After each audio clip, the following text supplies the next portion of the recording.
Sarado na yung Southwoods Mall guys, oh. Gabi na kami natapos sa massage. Ayan guys, cruising the commercial establishments of Southwoods San Pedro. Yan guys, gabi na, midnight.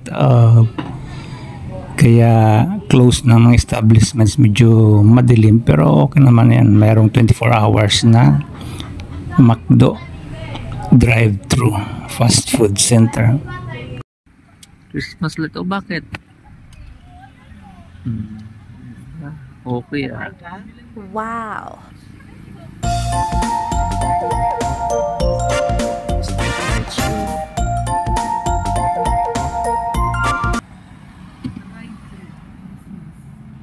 Drive-thru ng McDo Southwoods.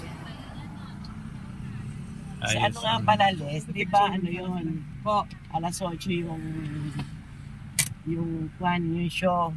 Sabi ni Diana, sabihin mo kay Les, agahan mo kasi simpatado ko sa yung si Patterson.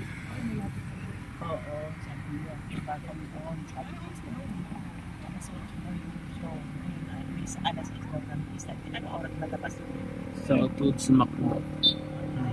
Nilang bus.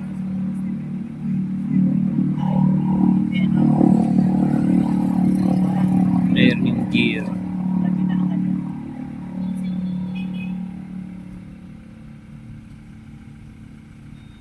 Hindi nga sasabihin nga kami sa iyo eh. Kasi ganito arrangement namin next week. Okay. Pupunta Ganito arrangement namin. Oo. Iiwan na namin yung sakyan dyan. Merkules yun. Tapos hindi na kami uwi. Dahil Wednesdays, alis na kami. Ngayon, ang gusto na kayo mangyari. Southwoods. Hindi naman kami magpapati sa inyo kasi may pasok ka. Di ba, alam mo kami pag-rapid kami.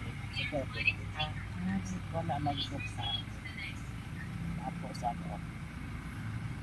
kami na bakit. Yes guys, good night. Gabi na, alas 12. 10 kami. 10 kayo matutulog doon. 10 kami doon sa Hindi talaga galing na dito. Sabi din ni Kinarator? Yes. Yes, hello. May hot choco na ba? Not available po. Not available. Wag na. Sige, dalawang crispy chicken fillet na lang. Fillet rice po ba? Yung sandwich po. Yung may rice. Dalawang solo lang po. Oo. McDonald's Southwoods guys, 12 PM na. Alas 12 hating gabi. Galing kami sa massage.